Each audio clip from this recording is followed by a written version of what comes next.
This weekend, the Russo Brothers released their new sci-fi action film, The Electric State, on Netflix. Here's my review.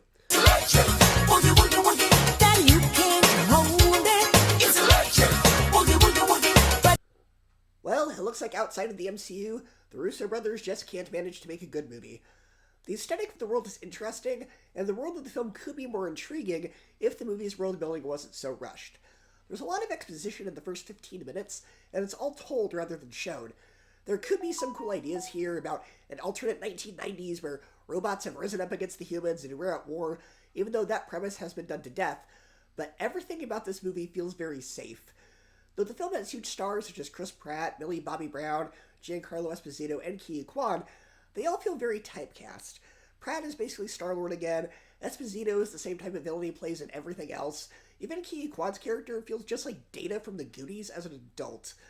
The film also has a ton of forced MCU-style humor, and none of the jokes land. There's also a lot of forced product placement and 90s references.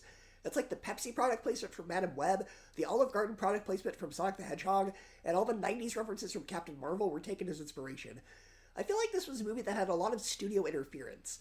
I feel like the Russos wanted to make this dark, grungy, gritty sci-fi film that was a hard PG-13 or maybe even rated R, but the Netflix executives who spent $320 million on this, the most expensive movie they've ever made, wanted to play it safe due to the high cost.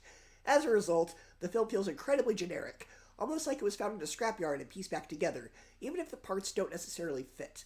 The villains are generic and boring, the main characters are also pretty thin and uninteresting, and the tone feels very all over the place. The film overall just feels formulaic. I feel like this is the type of movie that's going to get a much better director's cut with a more consistent tone and story that makes more sense, rather than this automaton of a film. If you like generic turn-off-your-brain movies to have on as background noise or to watch on a lazy weekend, you might find something to enjoy, but for me, this movie lacked a creative spark. For me, it gets a C+, a 7 out of 10, and a 3 out of 5 stars.